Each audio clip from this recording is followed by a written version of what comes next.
সর্বনাশ করিস তুমি এমন করো কি? কই হেলবে দেখছি তোদের টাকা দিয়েছে, এবার চেঁচামেচি বন্ধ কর। শুরু থেকে সেই একই রকম। হ্যাঁ আস্তে আস্তে রে বাবা, সবে শিয়ালদা থেকে ট্রেন ধরিস, দেখবে লাভবে তারপর তো। আচ্ছা ঠিক আছে, যাই হোক, আমাদের কমিটির ছেলেরা আমার বলেছিল পুরানো পুরানো গজলগুলো পরিবেশন করতে, ঠিক আছে? আর আমার কিছু নিজস্ব গজল আছে বাবা, সেইগুলো গাই, এক আধটা নাকি গাই, কি বলেন? যাই হোক, আমার কমিটি ভাইরা আমার বলেছিল বুড়িমা গজলটি পরিবেশন করতে, আমি কি শোনাবো? কি বলো তোমরা, শোনাবো কি নাকি অন্য গজল শোনাবো? বলো।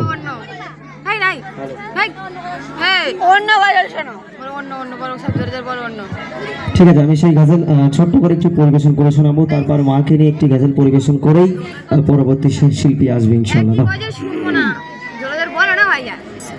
বুড়িমা বুড়িমা সোনা বুড়িমা,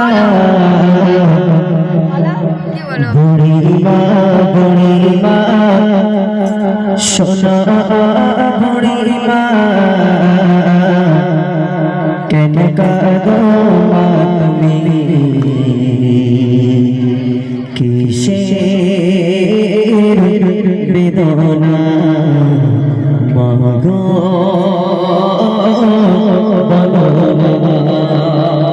বুড়িমাকে গিয়ে জিজ্ঞেস করছে, বুড়িমা তুমি বলো মা তোমার কিসের এত বেদনা? বুড়িমা বুড়িমা সোনা বুড়িমা, বুড়িমা বুড়িমা সোনা বুড়িমা, কেন কাঁদো মা তুমি কিসের বেদনা, কেন কাঁদো মা তুমি কিসের বেদনা?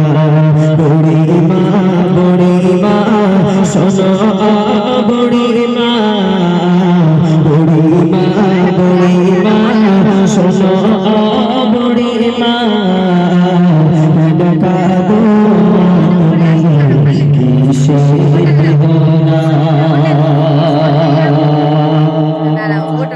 এসে গো মায়ায় ধরা ছিল সাদ সুপার, কলিজার টুকরা ছিল মোর জানের জান, সে গো মায়ায় ধরা ছিল সাদ সুপার, কলিজার টুকরা ছিল মোর জানের জান,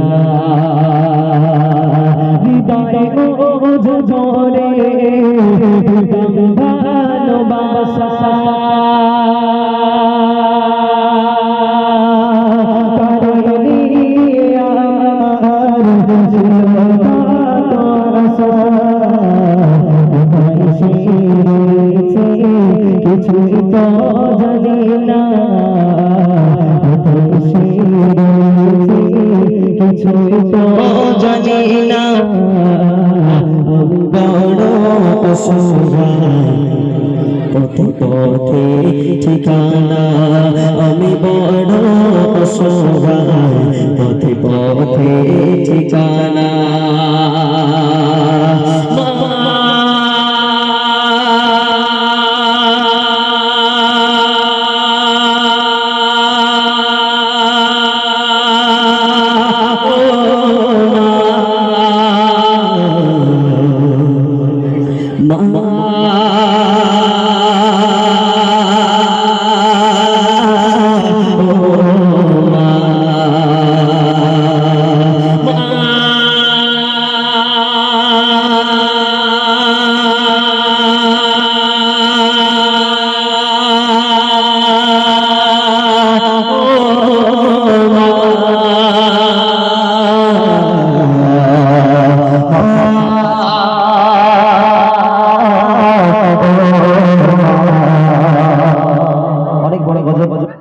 আমি ছোট্ট করে পরিবেশন করে শোনালাম। এখন আমি এবং আমার বন্ধু এমনি মজাহিদ একটা গজল ছোট্ট করে পরিবেশন করে শোনাবো।